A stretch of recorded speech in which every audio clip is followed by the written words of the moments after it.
Welcome to the afternoon session of day 3 of Agora. It's a packed schedule, and we're going to get right away started with Mikel Mas and Celia Rico. They're going to talk to us about an animated series, Mironins, that came about. It started a while back, but it sort of came about during COVID, so they're gonna take us through that journey. It's really funny, but it turns out that we have a lot of sort of live action directors that are brought over to the animation side lately, and these two are a couple of those examples. They're both directors. Celia is a writer. Mikel is also a producer. They're going to talk to us about putting together this series and about co-producing it with a Belgian company. So I'll just give it over to them. Thank you. Thank you. Hello? Yeah, it's working. So thank you, Yanis, for the introduction, and thank you to the festival for having us. We want to talk about our project, Mironins, which is a transmedia project. And maybe I start from the beginning. And Mikel and I, we are very passionate about the work of the Catalan artist, Joan Miró. Miró is one of the favorite artists for children because children connect a lot with his childish spirit. And actually in the schools in Spain, children have a lot of activities based on his work.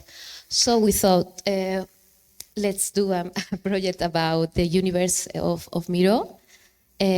Which is also colorful and surreal and with a lot of creativity, which inspires us a lot to be also creative.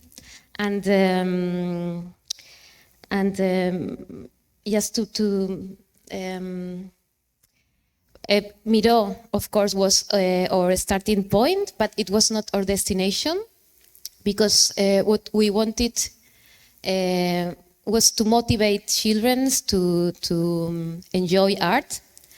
And yes, and we, in a funny way, and we think that the museums are places not only for, being there as a passive spectator, and we think that art is something that moves you and that you can immerse into the universe of the works of art. And inside this world you can be more creative. And yes, and also to experience a lot of emotions. So that was the beginning, our intentions, and that's how the Mironins were born. So now I'm gonna tell you a little bit about the concept of the project. First of all, we needed some fun and curious characters to start the project. So we created 3 little drops of paint. You have there the characters. And we thought that there were primary colors, red, blue, and yellow, because this is from the palette of the artist. And because, as you already know, they are the most important color, and all the colors are made by mixing these 3 primary colors.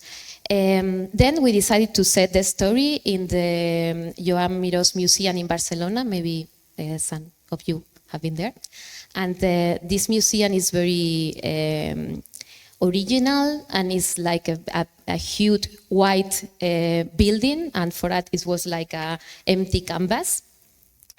And then we created a very simple but engaging storyline, which is something like that. Every night when the museum closes its doors and all the visitors and tourists go home, these 3 little drops of paint come to life, and they travel from one painting to another to live exciting and very crazy stories. And in each adventure, we explore one piece of art. Could be a painting or a sculpture. And in each adventure, the Mironins will meet another characters, which is, I mean, they are very unique because they are different in each adventure and in each painting. And there is a new world inside every painting. So as it happened in every new world, the Mironins and also the children, we have to learn the rules of these worlds. And the rules are that there is no rules and only imagination. And what else? And yes, because art is visual, we decided to create a project with no language, only music and some kind of onomatopoeia. I don't know how to say that. Onomatopoeias. And so to summarize all this, Mironins, the proposal was a slapstick comedy with a lot of emotional and tender spirit. And maybe we can see the trailer so you can see how we put all these things together.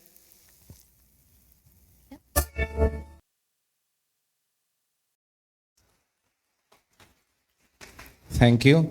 Well, this transmedia project started in 2016 with the publication of a book called Mironins, a book to learn and play with Joan Miró.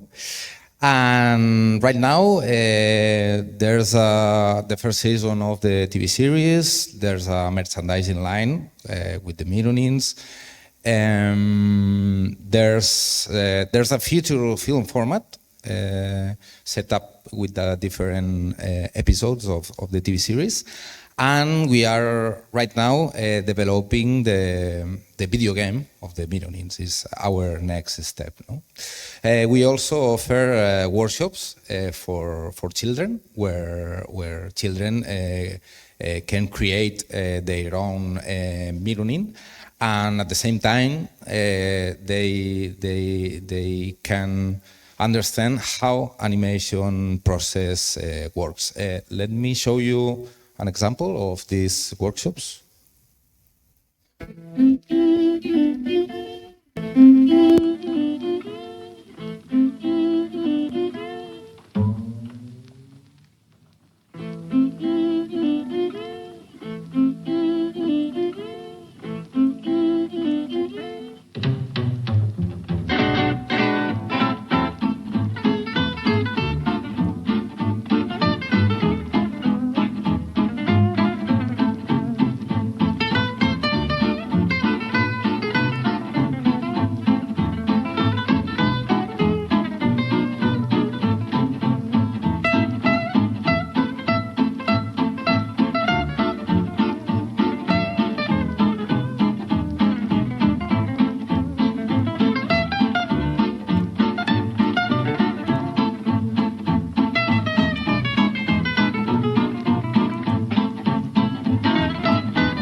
Thank you. Well, regarding the production details, the first season of Mironins has 26 episodes of 7 minutes, and we produce a total of 182 minutes during 2020. This was it was the year of the pandemic crisis and the lockdown in Barcelona. And this made the process quite difficult, and we had to rethink how to manage the workflow of the production. We worked in remote from the beginning, and all the staff was working at home with her pyjama trousers and with all children screaming around. But we finished in only 1 month late of our scheduled production. I think that at the end is a good result. We have worked with the Spanish artist, but at the same time with a Belgian team. The reason was that we co-produced Mironins, the first season, with the company Walking the Dog. And it was an easy and organic process because in Spain we made all the scripts, the layouts, the rigs, and the Belgian team has made the animation, no? And it was very easy to work with them. This co-production was also the opportunity to open the project to the international market. With the participation of the Belgian broadcaster, Ketnet. They supported the project from the beginning, and now they want to bid for the second season of the series. The rest of the partners of Mironins of the first season are the main Spanish broadcaster, Televisión Española, Televisió de Catalunya, and the broadcaster from Valencia, Apunt. We also had the participation of Media Europa Creativa, the government of Catalonia, and the government of Valencia. And we are very happy with the response by the children audience. So the next steps are the production of the video game and the second season of Mironins. No? We are starting to write the new scripts where the Mironins will travel around the world, and they visit the paintings of another artist, not only Joan Miró. The idea is that these Mironins discover the walls of, I don't know, Kandinsky, well, this kind of artist, abstract artist. This is the idea, but artists of around the world. And well, nothing more to say. Thanks again for the invitation to participate in ANIMASYROS. It's a pleasure for us. And if you want, you can see 10 adventures of Mironins, and you have the opportunity tomorrow at 4 in the Palace Cinema. Okay, thank you so much.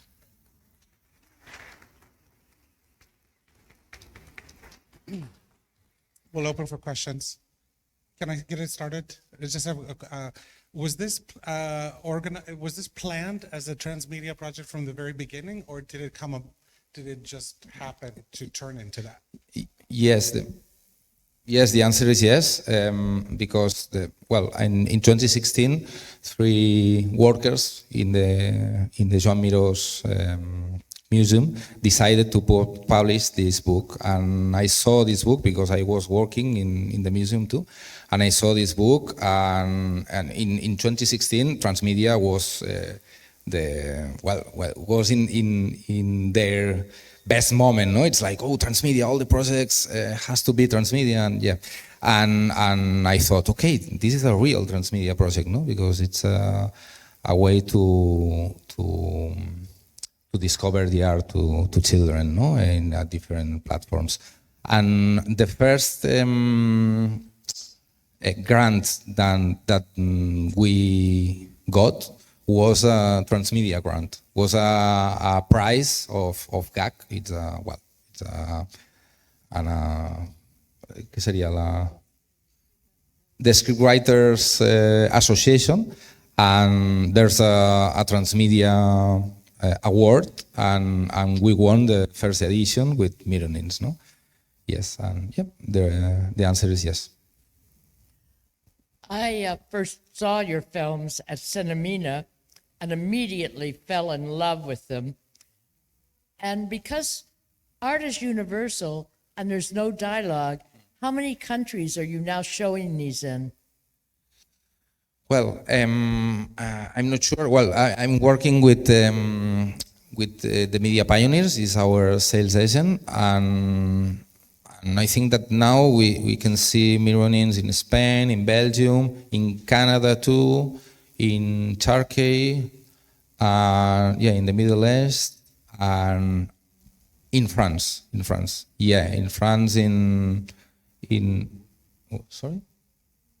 No, we are in negotiations with Chile right now, but it's not closed the deal. Yeah, and it's true that with the feature format, the Mironins has been traveling around the world because it's very easy to go to the different festivals. No? And yes, this is our second experience in Athens.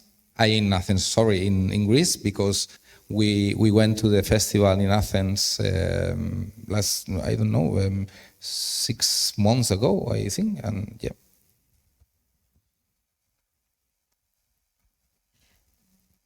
To me, it has great potential for television around the world because it is wordless but universal. Yeah, the thing is that sometimes when you, of course now it's this TV series is done, but when you show or when you tell or you pitch the project, because you're talking about art, many times they think that is educational. I'm okay with educational, I mean, but TV's broadcasters sometimes are like, oh, they think they're gonna be bored. And someone explaining all the things. That's the reason we decided to make a, like very slapstick and with fun and with no dialogues and very visual. For us, it's an adventure all the time. But at the beginning, it was difficult to sell the project because of that, because of the educational content, What's the sentence, no? The sentence of children love Mironins, but people from the broadcasters who decide are not children, no? And this is the problem. I always say that because sometimes there is like a big gap between children and people who buy, sorry, but for the people who buy projects here, but you know what I mean.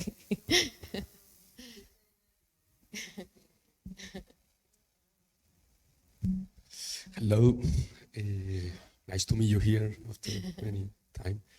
I know the project from so long From the time beginning. ago, from the beginning. I think it's good to share which one was the struggles, the hard part, and which one was the easy one. Because when I discovered the project, I say it's perfect now. It's so compact and simplify the things. And knowing all the our market in Spain, all the colleagues who spend years until they do not something, and we meet when you start, and it was like that. It's a project, boom, boom, boom, boom. In my opinion, you did pop, pop, pop, and you have now so success TV series and a film. So what part was the hardest, and what part was the easier? I think that everything was very hard because it was the first time that we get into animation, and we don't know. I mean, one of the reasons I was scared at the beginning, and we were talking about that, is about directing this project because I don't know. I don't draw. I don't draw. I don't know. So sometimes, for me, when I'm writing the fiction with real people, you write like logical things that happens in life.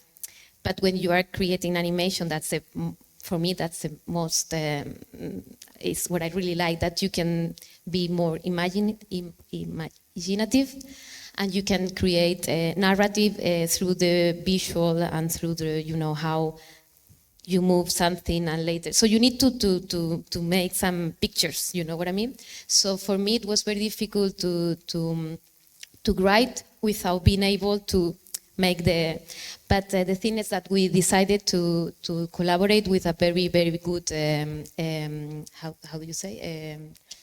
Storyboardist or Yes. So it was very nice to have this collaboration, and of course, because we were very, we were passionate, and because when you start for the first time something, you are like a kid doing, and we were very tired of doing fiction with real people. So we were very passionate, and we were all, listening to everyone because it was our first time.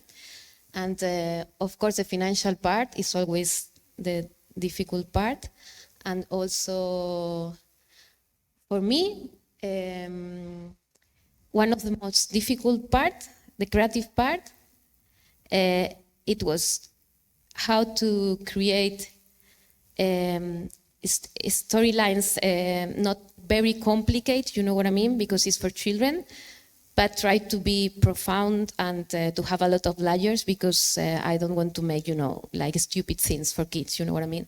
So sometimes the scripts and the stories were very complex, and the televisions were like, okay, no, this is not for kids. And so it was a long way trying to make possible the complexity and the simplicity, you know what I mean? And what else?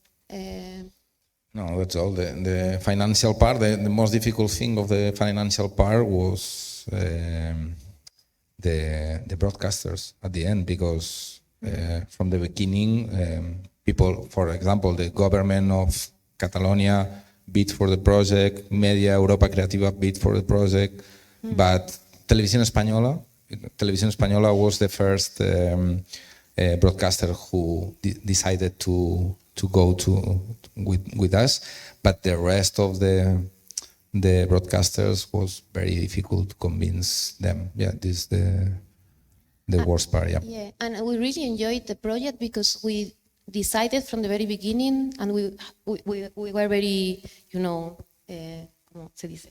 Struggles or very sure about working with nice people. So we preferred maybe not to have the most important, team in the world. We wanted to have like very nice and sweet people, because we believe that tender people will give this spirit to the series, and we really wanted to have this naive.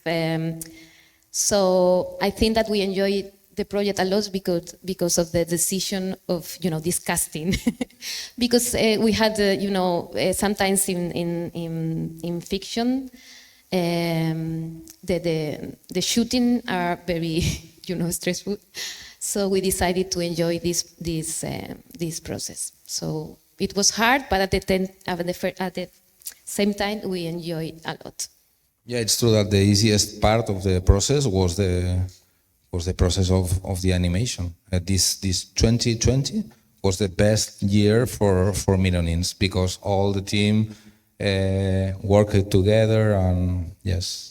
And it's important to mention Chescu Montal. Chescu Montal is the storyboarder, and it's the co-director of the TV series, but because their animatics were fundamental to arrive to this result. It's important to mention this guy. Yeah.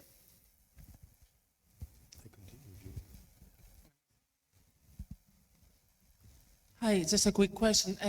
How big is your team? How many people are working for this production?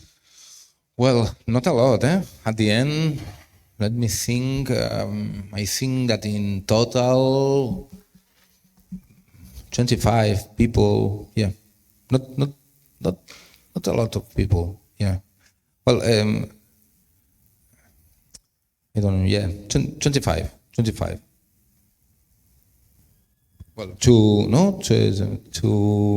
script writers, no, Celia and Cristina Broquetas, two storyboarders. I think that 8 people working in the layouts, one director, well, 2 directors, because one storyboarder was, 25.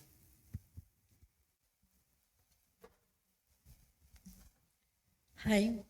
Just a quick question on the budget size. Did you have to pay copyright license fees for the use of the works of Miro? It's a good question. Yeah. Yeah, we have to pay the, I think it's the 20% for the Miros family, the 20% of the benefits for the Miros family, and the 10% for the Miros Foundation. It's two. Yeah, and for the next, for the second season, I don't know right now, but could be amazing. Yeah, I don't know if we will have money to do the film. No.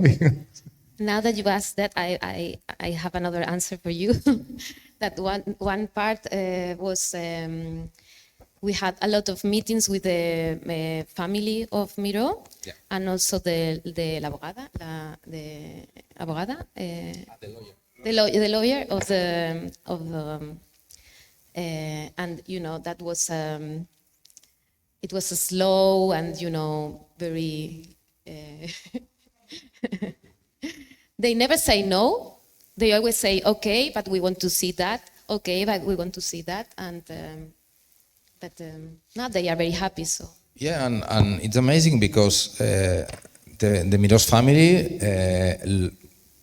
loved the idea of the second season to discover a new artist through Mironins, no? And it's like, okay. I think that they are thinking in the money too, and I don't know, yeah, it's could be the reason, no? Are you doing the game with a partner? How are you approaching that? The video game. The video game, yeah. Well, we've got a grant for the development of the prototype of the game, and the idea of the game is to try to make very easy puzzles as the book, because the book is an activity book with easy puzzles to discover art while having fun, no? And the idea is to make this kind of puzzle and to try to make 26 levels with different puzzles related with every episode, no? Because in every episode you discover a new work of Miro, and at the same time a new artistic technique, no? And the idea is the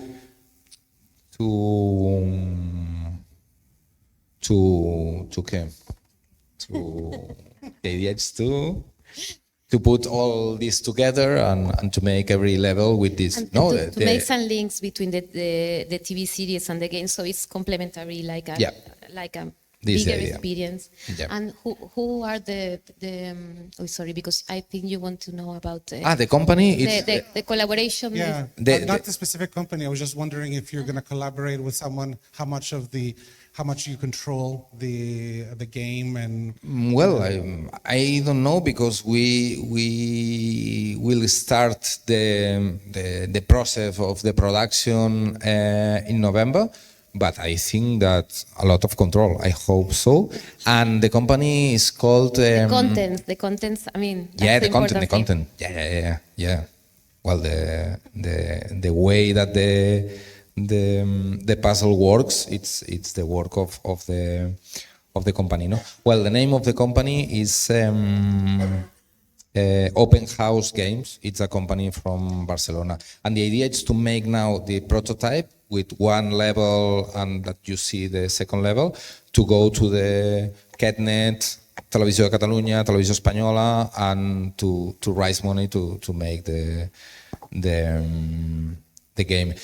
it's good the game because you can imagine a game with only 3 levels, no, 3 Mironins and 3 levels, 13 levels or 26 levels, no. It's possible to scale, no, the game, and if we get more money, we make a more big game, no? At the end, it's that, yeah. Since you have a Belgian co-producer, are you going to go into the world of surrealism with people like, of course, Marguerite and Insor? Sorry. No. Renee Marguerite, the great. Magritte, okay. Yes. Yeah, sorry. And Insor, who, of course, is a national treasure in Belgium. Yeah. And it would be very interesting to see how Yeah. you take your characters into these and even into some of the old masters. Yeah, this is one of our idea. Yeah, maybe Magritte not. We are not sure because Magritte is very figurative, and we prefer a more abstract artist. Well, depends the script writer. This is a discussion. No, right now we have maybe. You like it? No, maybe this is a good place for a brainstorming. No, we have like different ideas, and we have to think about that because there is one way that is important, and artists that you recognize, which are the visual are similar to Miro. Maybe could be some artists that are discípulos, that are influenced by Miro, like pupils or something like that. And also some other artists that were before Miro and Miro, because Miro was fascinated by Japanese art, So maybe we can relate these artists to the world of Miro, or just explore like contemporary art, or maybe some women, because Yeah. there are a lot of women that I don't know. In what? In bowler hats. Yeah. Okay. Yeah, for example, there's a good example is Roberto Mata.